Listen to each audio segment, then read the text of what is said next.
sisällä vaan. Päivä. Päivää. Mä tarvitsin uuden läppärin. Läppäreitä. Joo, tarkoitatko näillä läppäreillä lämpöpohjallisia kenkiä? Vai mitä?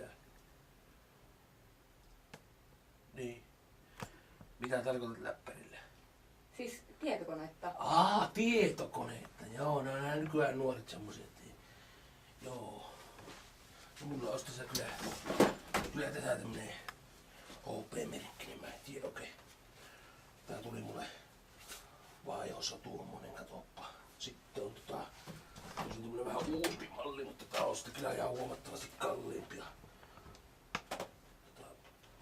Näin ei oo noita latuureita ollenkaan, kun nää on niinku ihan varasta, eikö siis tilattua tavaraa, niin näihin saa vaan lisäosana sitten ne.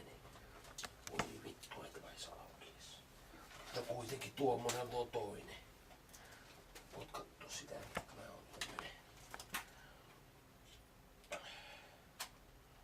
Semmonen. Se on kyllä. Tää on varmaan parempi. Kyllä, tuo ei edes aukea. Okei. Se ostetaan noin. Tarvisitko mitään muuta? En mä nyt tarvi mitään muuta. No se on 100 euroa. Oi Ole hyvä. jumalauta, mitkä hinket. Joo,